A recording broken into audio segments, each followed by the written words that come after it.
Olá, sejam mais uma vez muito bem-vindos ao nosso encontro para a continuação do livro Uma Visão do Cristo, de Oswaldo Polidoro, hoje com a apresentação do último episódio. Vamos relembrar que no episódio anterior falamos sobre a tarefa que Flávio tinha que cumprir, com base na evidência de Gumersindo. Aos poucos, Flávio foi enriquecendo seus conhecimentos doutrinários e evoluindo em vários aspectos, adquirindo novas e importantes experiências. Mas ele ainda precisava tomar uma decisão séria. Terminamos o episódio com a informação de que eles iriam se reunir para uma nova oração em conjunto. Como combinado, na noite seguinte, fizeram uma sessão mediúnica, com o Gumersindo dirigindo os trabalhos e Santelmo dando uma palestra. Santelmo falou sobre o nascimento de Cristo, abrindo uma página aleatória do Evangelho. Ele destacou como o conhecimento aumenta a responsabilidade e ajuda o ser humano a fazer sempre mais e melhor. Ele também fez um paralelo interessante entre a hora em que Jesus nasceu, à meia-noite, e o momento do seu desencarne, na cruz ao meio-dia, 33 anos depois. Gumersindo comentou que Jesus nasceu na hora mais escura e em condições muito humildes, começando a sua missão de viver e exemplificar a lei de Deus, alcançando um nível histórico que nenhum outro homem jamais alcançou. Veja só, nessa trajetória entre a escuridão e o pico do sol, Jesus venceu o mundo e incorporou o amor e a ciência. Ele se destacou acima das pessoas e das suas regras, mostrando verdadeira abnegação, renúncia e perdão. Para finalizar a palestra, Santelmo destacou que é uma bênção aquela dor que vem de uma vida fiel a Deus. Ele também explicou que é importante entender a diferença entre a dor de renúncia de Jesus e a dor expiatória, que é resultado de crimes. Já está na hora de quem se diz cristão entender que não se deve louvar a dor, mas sim combatê-la. Existem diferentes tipos de dor e nem todas merecem ser consideradas uma bênção. Para concluir, Santelmo disse que se o céu espera algo dos homens nesta época difícil, é que aqueles que falam de Deus mostrem ações mais nobres e deixem de lado desculpas falsas e repugnantes. Outra situação que surgiu foi quando uma das mulheres convidadas foi possuída por um espírito. Esse espírito revelou que estavam tirando fluidos da irmã Maria, com a finalidade de materializar um espírito, já que é necessário muito fluido de encarnados para isso. Bem, e se no passado já era algo raro a materialização, agora que se tem mais conhecimento e as mediunidades são mais evoluídas, mais ativas, é desnecessária a doação de tantos fluidos dos encarnados para esse fim. Foi então que Tel, o filho desencarnado de Flávio, apareceu através do médium Gumersindo. Ele estava na posição de quem estaria no colo de sua avó. O menino olhou com muita ternura para sua mãe e disse que estava ali com ela. Essa cena tocou profundamente Flávio, que sentiu uma grande emoção e uma sensação de gratidão a Deus. Tel confirmou que Flávio deveria transformar a fazenda de pecuária em uma atividade agrícola, reafirmando o que Gumersindo já havia dito antes. Foi aí que Flávio realmente entendeu que mudar a atividade da fazenda era a sua missão. E isso significava parar de criar gado para abate, embora soubesse que outras pessoas ainda fariam isso por muitos anos. A predestinação tem a ver com os motivos que o espírito preparou durante a vida. No caso dele, 2 fatores estavam em jogo: o mérito do espírito e a ordem da administração superior. Ou seja, o céu escolhe quem está pronto para a tarefa.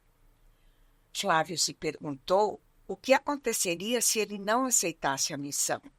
E a resposta foi que a espiritualidade simplesmente escolheria outro espírito para a tarefa. O espírito também explicou que o reino do céu não precisa crescer. Ele é fundamental, imutável e completo. O que cresce é o espírito, ao despertar seus poderes latentes. Uma vez despertado, ele se torna um canal da vontade de Deus. A mensagem final foi clara: agir com a certeza do apoio superior, sem se prender às preocupações humanas.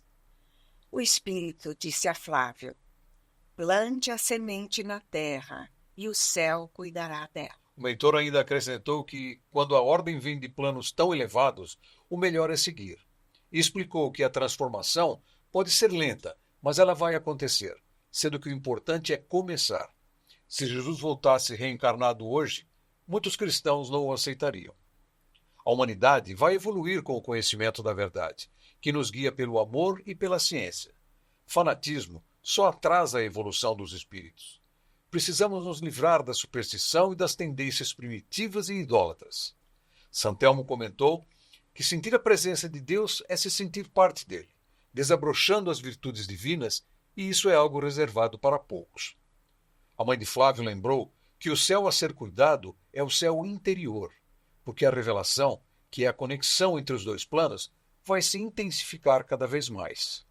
Sim, e ela continuou dizendo: ainda temos um longo caminho pela frente na jornada espiritual, mas é importante reconhecer o valor da vida, tanto dos seres humanos quanto daqueles irmãos que ainda estão nas esferas animais inferiores. Ela deixou claro que é compreensível lutar contra os animais que causam danos ou matar para a alimentação humana. Nesse caso, matar não seria considerado um crime. Por enquanto, o ser humano não é obrigado a deixar de comer carne animal. Santelmo comentou que vencer essa luta não é fácil. Alimentar-se sem carne é um desafio grande para a sociedade de hoje. Marília, mãe de Flávio, reforçou que em mundos superiores ninguém se alimenta à custa dos sacrifícios dos outros. Lá, ninguém pensaria em comer carne, pois evitar isso ajuda a ganhar mais forças espirituais. Já se sabe há muito tempo que comer carne animal é prejudicial. Não é pedir demais que alguém comece a respeitar a vida dos seres menos evoluídos. Afinal, como lutar contra a dor se não se combate os próprios desejos de causar sofrimento? Pois é, os sofrimentos do homem estão diretamente ligados à dor que ele causa aos outros.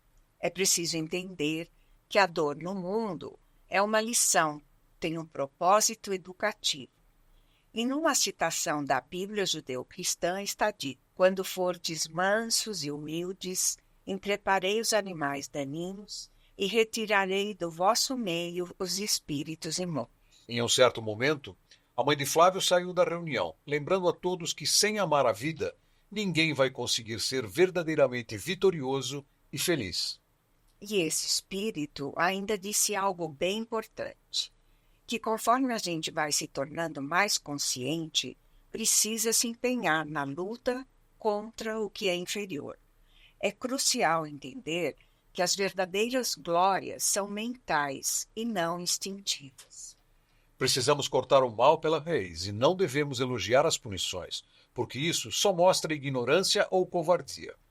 A mensagem final foi bem clara: fazer o máximo de bem e evitar todo e qualquer mal. A oração foi bem profunda, com uma prece pelos espíritos sofredores e outra agradecendo aos poderes superiores da vida. Flávio deixou claro que a próxima oração só iria acontecer depois que ele cumprisse a sua missão. Da próxima vez, tudo vai estar em ordem, porque nenhum animal da fazenda será abatido.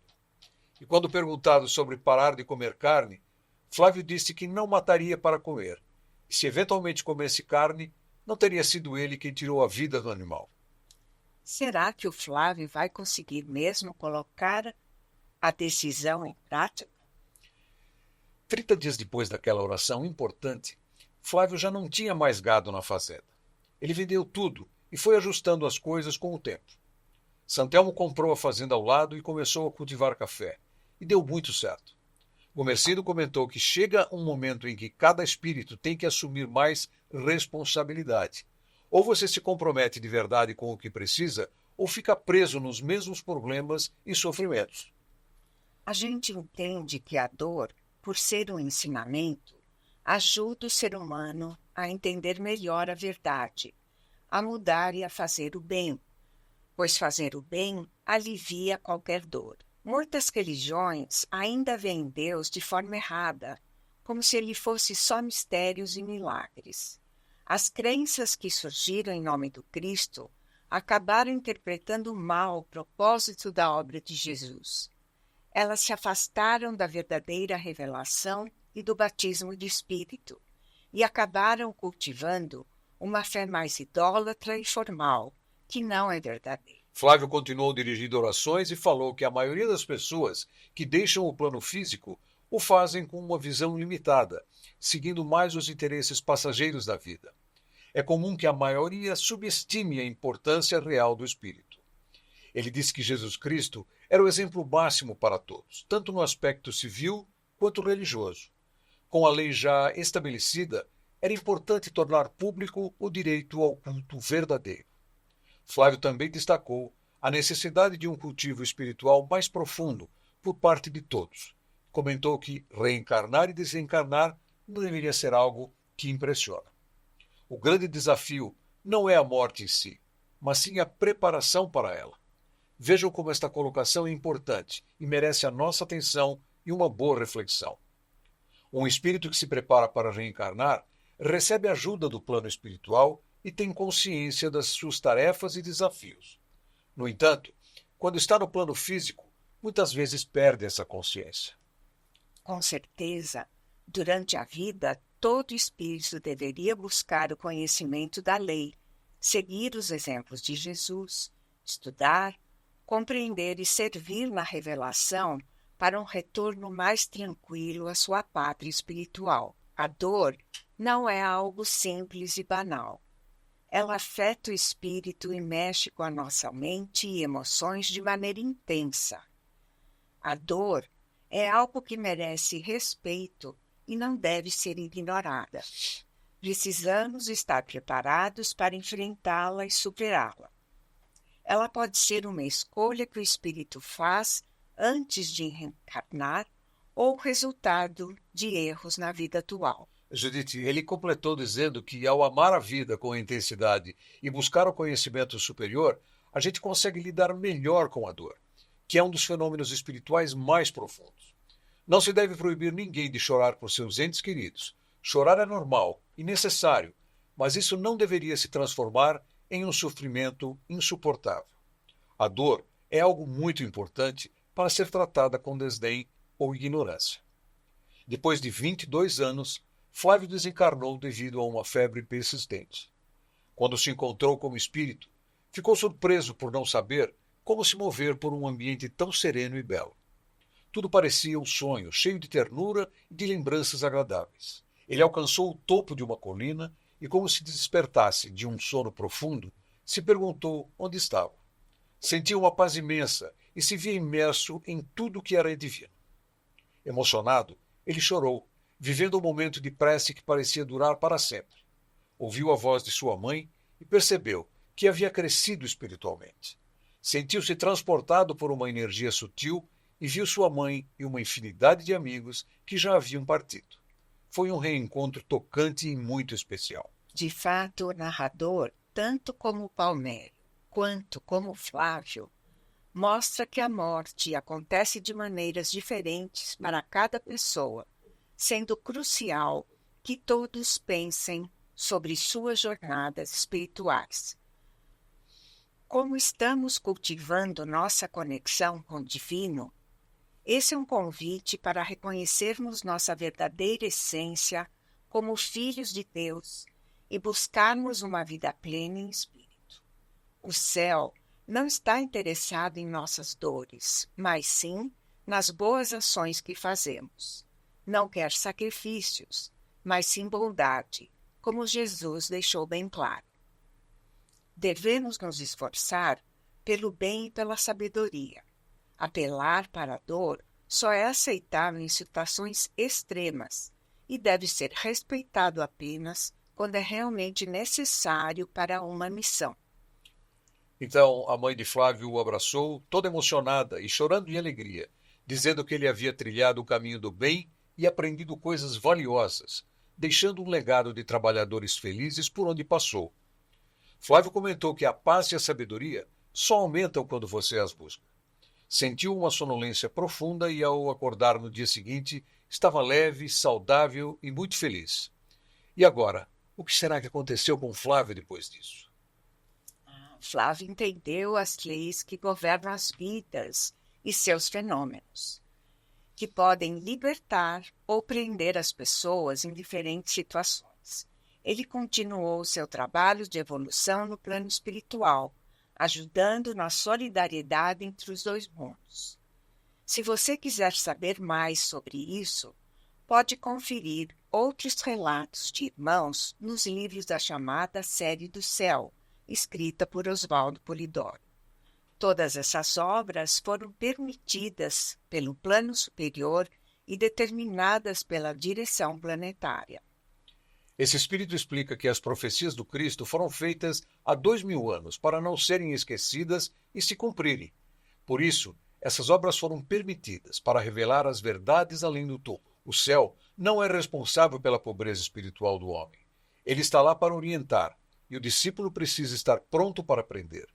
Cristo, na sua função de obreiro do batismo de Espírito, veio para promover a unificação religiosa em torno da verdade, e não para criar uma religião. O que realmente importa para o céu são os espíritos, as criaturas que vêm de Deus, da unidade sagrada. Quando falamos sobre céu e a terra, estamos falando do homem e de seus direitos e deveres. Neste período de transição, lembramos a oração de um trabalhador humilde, destacando as 3 forças superiores do homem: a natureza divina, o poder mental e a consciência espiritual. E o narrador do livro, que foi Palmério e depois Flávio, encerra com essa oração repleta de ensinamentos para todos nós. Sagrado princípio do universo, fundamento de tudo e de todos. Pela lei profunda do pensamento, a ti nos dirigimos, no templo sagrado da consciência, a fim de que, unidos em anseios de paz e justiça, possamos merecer a assistência espiritual de que carecemos. Graças a Jesus Cristo, medianeiro divino, queremos ser dos serviços de fraternidade entre encarnados e desencarnados, entre os que têm para dar e os que necessitam receber.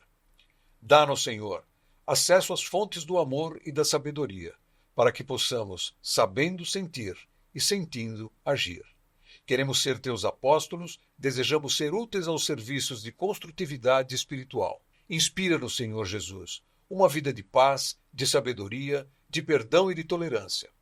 Dá-nos a oportunidade de conhecer e sentir o sentido moral da vida. Dirige nossos passos às fontes dos eternos bens. Faze, Senhor, que as falanges do bem nos assistam e venham em demanda de nossas aspirações virtuosas. Teus ensinos converter-se-ão em nossos imos em elementos de superior consciência intuitiva dos deveres. Nesta hora cíclico-histórica, quando o mundo mental humano transita de um tempo civilização para outro, faze que os sinais do Consolador espraiem por sobre toda a humanidade, a fim de que ela saiba, creia e melhore-se nas obras de cada dia. É chegada a hora histórica, Senhor, de uma renovação cíclica. É de teus amorosos mensageiros que necessitamos a presença benfazeja. Consoante tua promessa, através deles teremos fiel testemunho da verdade que livra. Faze, Senhor, que pelas bênçãos do batismo de Espírito, a humanidade se transforme num reinado de paz e ventura. Se um dia, para solver a celeste promessa, banhaste com teu sangue inocente um madeiro crucial, em outros dias, nos tempos da confirmação, permiti aos homens de bem, aos continuadores de tua obra, o poder concretizador, a assistência dos obreiros, do amor e do saber. E o narrador termina essa história dizendo que Deus é a unidade originária, assim como os Cristos planetários são a unidade administrativa dos mundos. Se o Cristo desse planeta, vindo como homem, se valeu de poderes internos desabrochados para sintonizar com a unidade sagrada ou Pai, como a chamava, e vazar-lhe a realidade, que devem fazer os homens seus discípulos? A resposta é clara: seguir os exemplos do Mestre Jesus. Bom, chegamos ao final dessa história e esperamos que cada um leve um aprendizado disso, né? Da nossa parte, estamos vendo cada vez mais como a justiça divina é soberana e como a chance de reencarnar, corrigir e melhorar nunca acaba. É a misericórdia divina agindo em nós, uma partícula do divino nesse imenso mar cósmico e anímico. O que serve para uns pode servir para outros também, desde que o objetivo seja compartilhar conhecimento e crescer em espírito e verdade. Esperamos que todos tenham gostado da história. Ela trouxe um aprendizado valioso, com situações e conceitos importantes para a nossa evolução. Fica aqui o convite para que vocês leiam o livro completo, que vai ajudar a entender ainda melhor a história. Não se esqueçam de curtir, comentar e acompanhar as próximas apresentações dos livros de Oswaldo Polidoro no canal Conhecer para Transformar do YouTube. O próximo livro de Oswaldo Polidoro que será apresentado aqui no EPED 2024 é Bezerra de Menezes e Narrativa Iniciática. Não deixem de assistir e divulgar esse nosso trabalho que vem sendo feito com muito carinho e dedicação. A todos que nos acompanharam, agradecemos de coração e nos despedimos com um forte abraço. Até mais. Até mais.